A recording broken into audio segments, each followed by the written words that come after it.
We have in the studio Dr. Abbas Garba-Driss, who is the President/Chairman Governing Board, Risk Managers Society of Nigeria. Glad to have you join us in the studio. Thank Dr. you very much. Abbas. Thank you very much. Again, very sad, distressing incident. I mean, back-to-back occurring. We seem not to have been able to handle this flood issue well here in Nigeria. What do you think? Well, first and foremost, let me register my condolences on behalf of Risk Managers Society of Nigeria to both Kano State government as well as Niger State, and indeed the entire nation, because this is a big loss to Nigeria. We've been having such kind of calamities, people losing lives, and as a result of flooding and other road crashes. All are, if you put them together, they are as a result of lack of proper risk management. And it is very important to note that we've been living with flooding. We know it will come, but we are playing a lip service to it. At any point in time, if we have flood this year, we know that it is coming next year. And the unfortunate thing is that it comes to the same point where it happened. That means we are not doing anything to avert the reoccurrence of such flooding. If you look at the way our settlement is, in most states of the Federation, we neglect planning in villages and other towns. We only concentrate in the city center.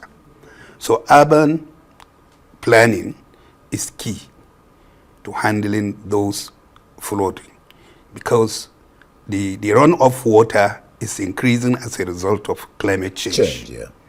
And then we are constantly, every day, falling the trees, especially in the villages.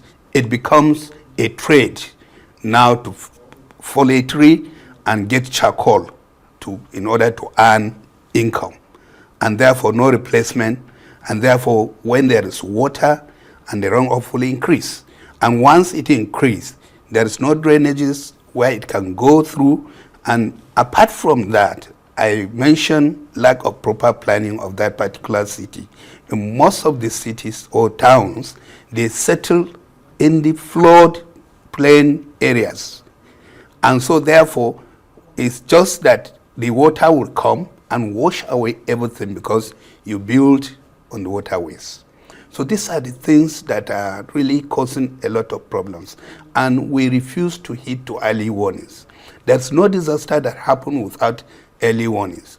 And if we don't really take serious into the early warnings, especially with the climate change, then we'll have to have problems.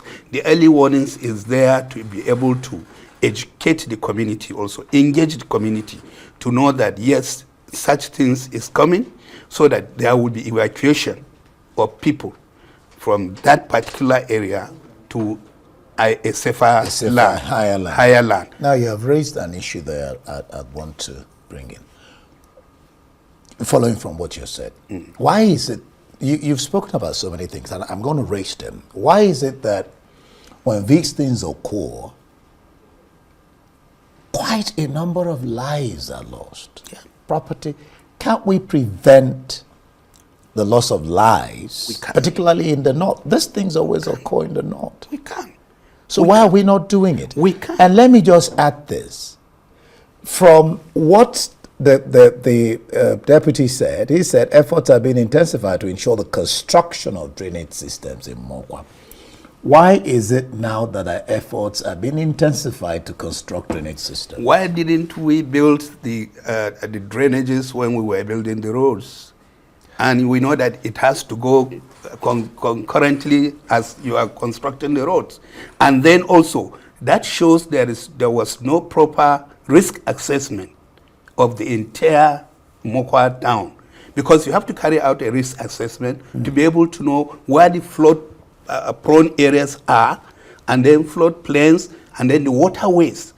Carve them out, remove all structures, don't allow structure to be built on that prone areas, and then also construct a wider drainages that will take away the stormwater away to a destination that the water goes. From the picture you've painted, I'm not cutting you.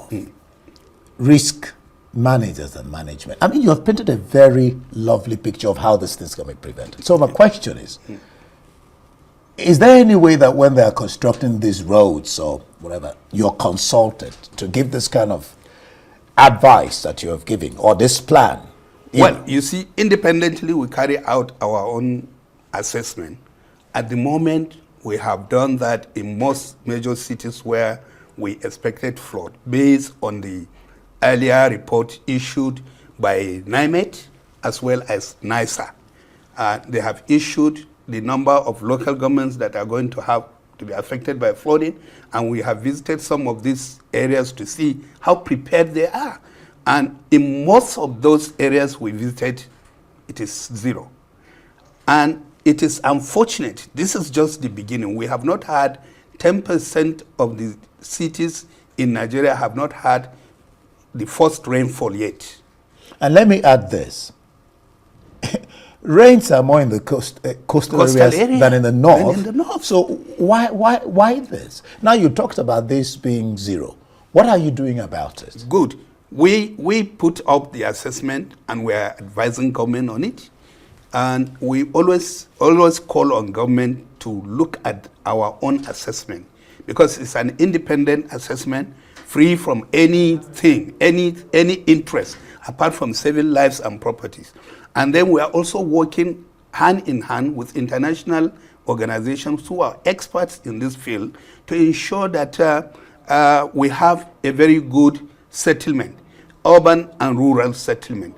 And so you look at it from that perspective, but the state governments and the local governments are not working together. So you find out that they are parallel. Everybody is just going to take a land and start building. Nobody stops that.